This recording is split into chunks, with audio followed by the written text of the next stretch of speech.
How far would a mother go for her child? In Maria's case, she went as far as possible when she discovered that her son's death was not necessarily caused by an accident, but rather by a group of bullies who tortured him daily at school. Maria promised herself that she would take revenge, but her vengeance needed to be as intense as the suffering her son had to endure.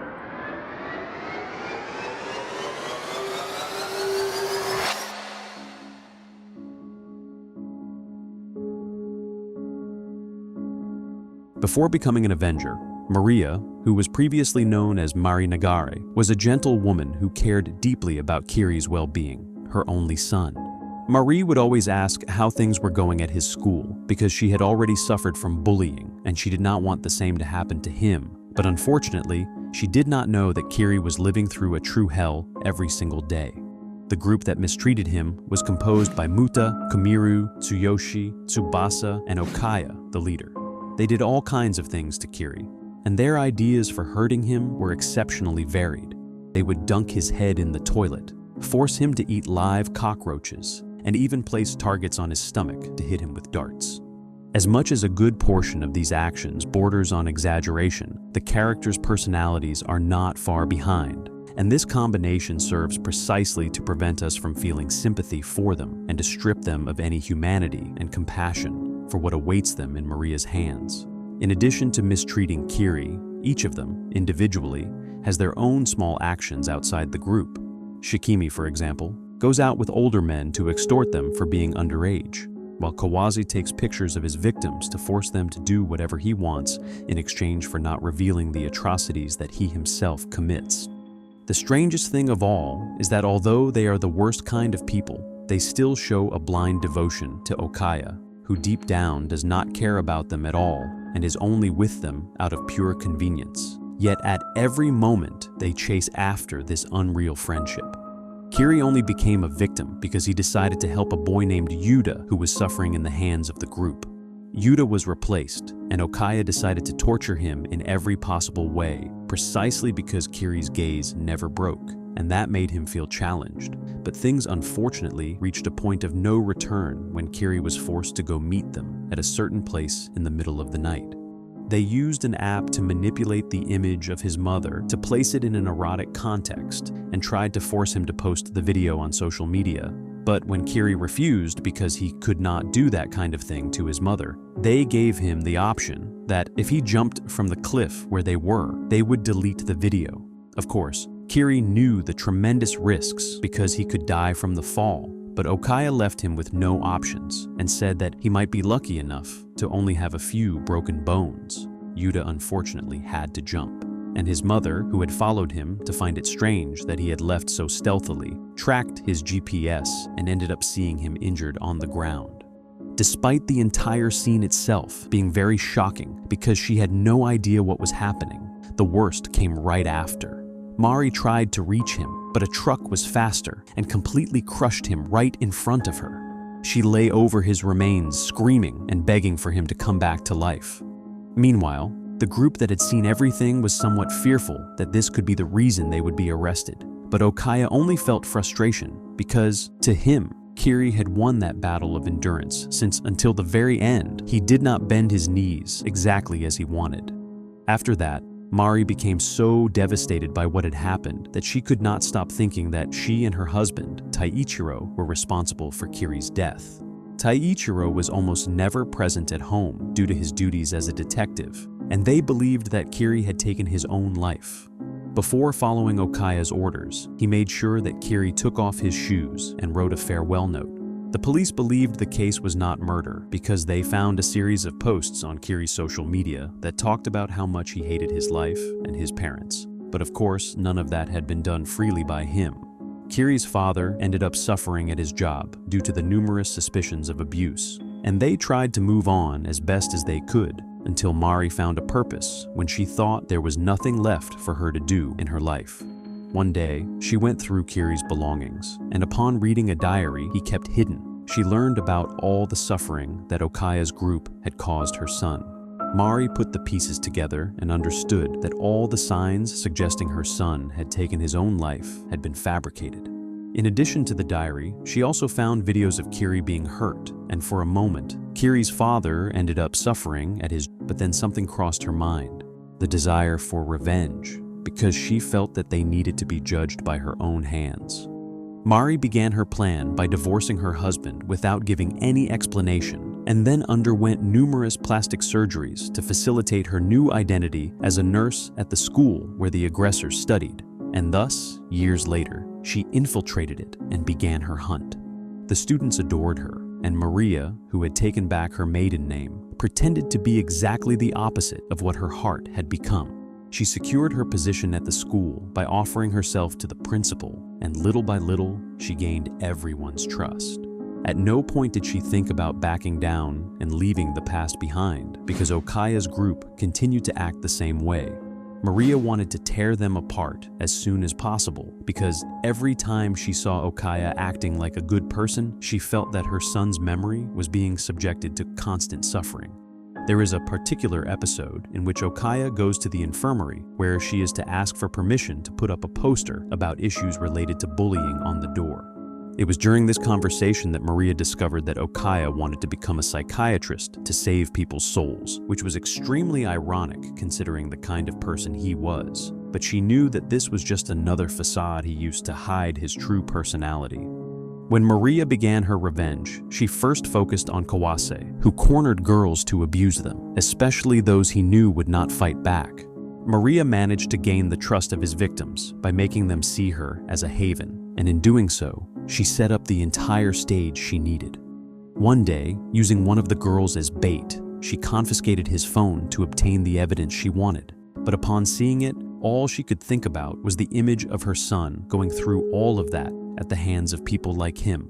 Although Maria undergoes a shift in her personality by presenting herself as someone stronger, what is strange is that she is visually portrayed with a certain sexual appeal, and some of her actions are quite peculiar, such as her habit of praying to an altar made with photos of her son while she is wearing nothing but underwear. Maria sets a trap for Kawase when he is torturing one of his victims, and she places him inside a tank that she slowly begins to fill with water. Kawase had no way to escape because she locked one of his hands in a handcuff that would only open if he discovered the password. But she also gave him the option to cut off his own hand with a cleaver before he drowned. Kawase was confused when he saw her, but she revealed herself as Kiri's mother, and that alone was enough for him to understand why he was in that situation. He fell into despair as he saw the water level rising inside the tank, but Maria gave him a hint because the password in question was the worst crime he had ever committed. Kawase thought he had figured everything out and returned to smiling in the same sadistic way he always did because he believed the password was the date of Kiri's death. But he could not remember the exact date, which implied that Kiri's death had not even taken up space in his mind, and he had to resort to the cleaver. Maria watched the water rise, smiling in the same way they used to smile, because she wanted to find some satisfaction in their agony by doing the same things they did to their victims. But later in the story, we learn that she was unable to feel anything while doing it.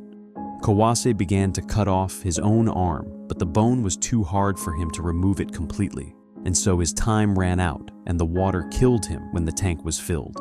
However, before he died, Maria made sure to take a picture of his agonizing expression so that it would be the last thing he took from the world. The password for the handcuff was nothing more than his own date of birth, because for Maria, her contempt for them was so great that being born had been the worst kind of crime he had ever committed.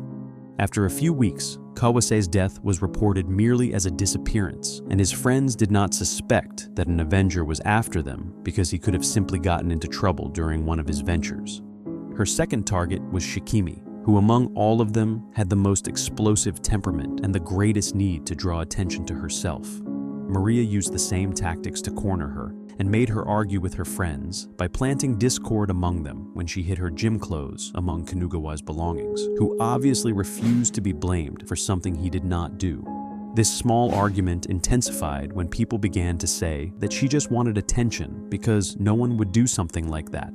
And feeling humiliated and discredited, she exploded even more when Maria appeared to intervene in the fight, saying that Kinugawa had spent that time with her and could not have been the culprit.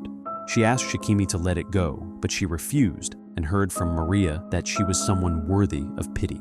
As much as Shikimi knew that this was true, she did not take Maria's words very well and asked her accomplices to teach her a lesson. I do not know if this part in the manga was necessarily made only to show the skills that Maria acquired over the 2 years after Kiri's death, but she managed to take down everyone who went after her, taking great care to appear only in the blind spots of the surveillance cameras at the place where she was confronted. In any case, Maria even managed to persuade their leader by using her sensuality to manipulate him. And in doing so, she discovered that that trap had been planned by Shikimi, whom she captured on the very same day and took to a cabin in the middle of a distant forest. Maria suspended her with a rope over a deep hole and had to listen to Shikimi thrash about with screams and insults because she had little to no awareness of her own actions.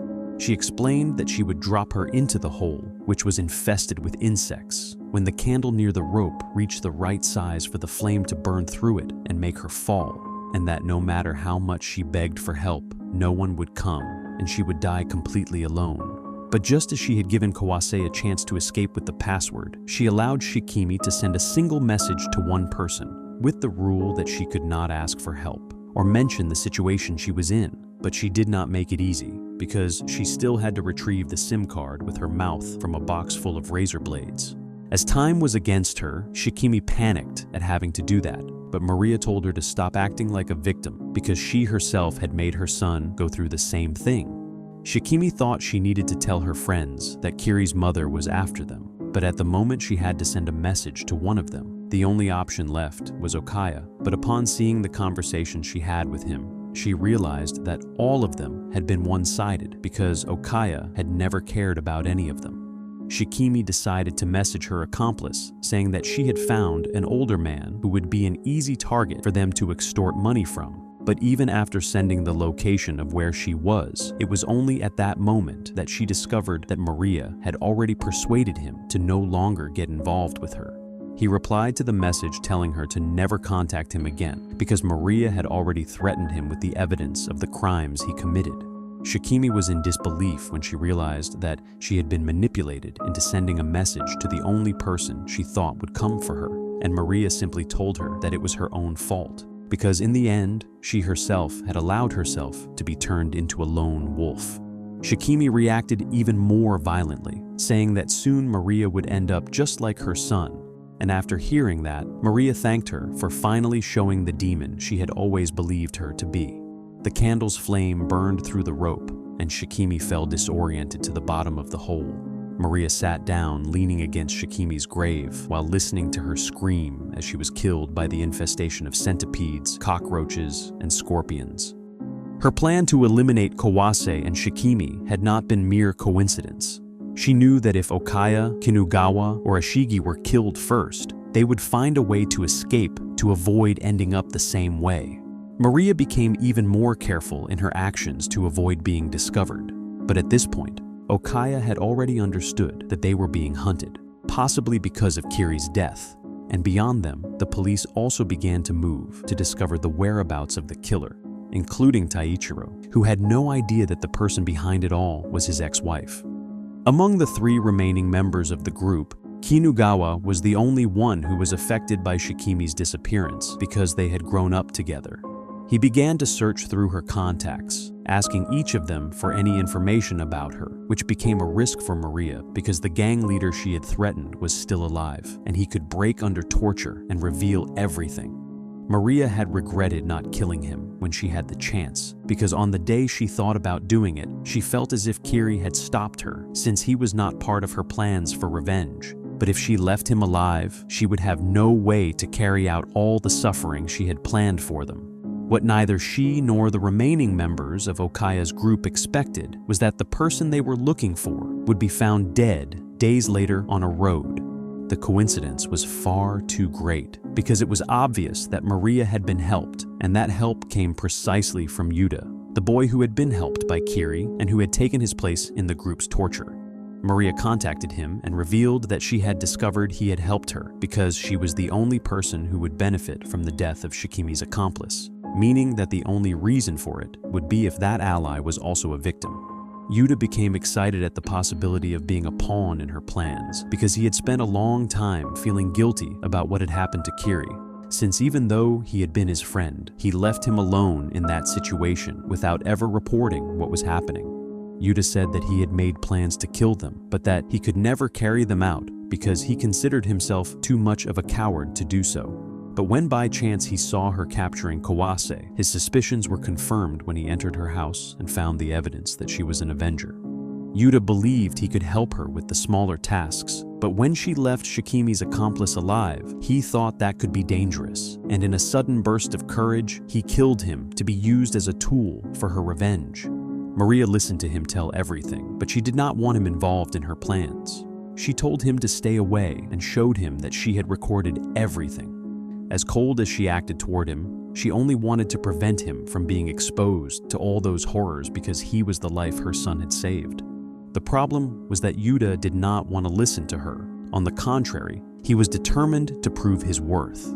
He ended up following Kinugawa when he was breaking into Taichiro's house to find out if he was responsible for the deaths, but due to a mistake, Kinugawa found him and nearly forced him to reveal everything he knew. Unexpectedly, however, Maria ran him over and captured him. When he woke up, Kinugawa was in a forest wearing only his underwear, with his hands tied and targets spread across specific parts of his body, the same kind of targets he used to place on Kiri.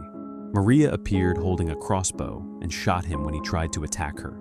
He asked why she had killed his friends, but when she revealed herself to him, his anger grew even more as he sarcastically asked if she had done all of that just because they had killed a piece of trash like her son, since he had died by a truck without them even allowing it.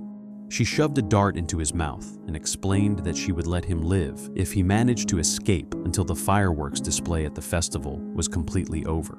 For much of the time, Kinugawa thought he would be able to escape easily and kept imagining what he would do to her when he caught her off guard. But she toyed with him as much as possible without trying too hard so that her fun would not end too quickly. She took him to a mansion where he had once chased Kiri in the same way and made him think he would have the advantage of knowing the place. But she had not only filled every room with traps, she also decided that it was time to put an end to that game. Maria thanked him for being the perfect prey for having resisted as much as possible, and then began to mutilate him with a chainsaw. Okaya, who had installed a GPS on Kinugawa's phone, thought he would find his whereabouts when he noticed he had disappeared, but Yuta had placed the device far from where Maria was. As he was being torn apart, Kinugawa looked at Maria and saw Okaya's face because he sensed in her the same kind of coldness. At that moment, some flashbacks occur showing that Kinugawa had been abused by one of his teachers in childhood and that he was saved by Okaya, who had evidence of what that teacher did to the students. He manipulated Kinugawa into torturing him daily as revenge for what had happened, which led the teacher to take his own life. Kinugawa found all of this very heavy, especially because Okaya was acting normally, but he could not break away from his company because Okaya had made him feel that he had done it to protect him.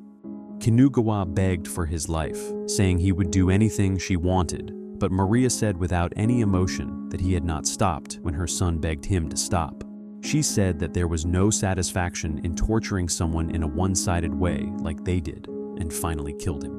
Maria no Danzai had everything to be the kind of story we probably would not like, with the cliché of bullies starting to die when life decides to pay them back in the same coin. But we end up liking the pacing, the protagonist, and how even the minor characters are connected to all of this. With each death, Maria's movements became progressively more restricted because it would only take one wrong step for her to see everything fall apart. That made us wonder what alternative she would take to continue killing. At the same time, Okaya began to make his moves as other characters were introduced to support him, such as his mother, who was part of the police, and his father, who was a psychiatrist. And I think that is why Yuta also entered the game to balance things out by helping Maria in certain situations. Although we know that Okaya would be the central villain, some of the narrative decisions made to prevent him from being such an easy target for Maria felt, at least to us, somewhat strange. Even though his parents help him with his plans, they do so in a completely submissive way. But we understand that this was used precisely to show how perverse he was, someone who could get whatever he wanted, and that even included his own parents. Still, we have some reservations about that. Another somewhat questionable detail, which you have to fully attribute to a suspension of disbelief, is that there are moments when it feels like you are watching an intellectual battle between two geniuses. Maria, who had received some kind of mysterious training over those 2 years, was able to defuse bombs, had the dexterity of a professional assassin even without having killed anyone before, and was even capable of hacking certain systems and setting up traps worthy of Saw. Meanwhile, Okaya was extremely skilled at reading and manipulating people to always avoid being caught. These observations, however, do not diminish the story, much less the protagonist, because it is interesting to follow her pain and her thirst for revenge. But most likely, her ending will not be as satisfying, even if she manages to fulfill her desire to avenge her son. Since Maria has nothing left to lose because she lives for a single purpose, when everything is over, if it ever ends, there will be nothing left for her. Up to the point of this video, Maria's ex-husband has begun to get closer to her, and she does not know whether he already knows about her, and we do not know if at any point he will help her in all this revenge. Some other events take place involving other students who begin to target both Maria and Okaya, and there is a certain sense that they need to join forces to deal with whoever is making them targets, only to later go back to hunting each other. This manga presents a character who completely subverts the image of gentle maternal love because it is used precisely as fuel for the killing. When she gives her victims a miserable chance to escape, she is only playing with their hope because the chances of escape never truly existed. The manga, in its opening pages, talks about how a mother's love can be as profound as it is terrifying, and up to this point, all of that has been clearly shown. I hope you enjoyed the video, and don't forget to leave your comment and subscribe to our channel. Anyway, see you later, and see you in the next video.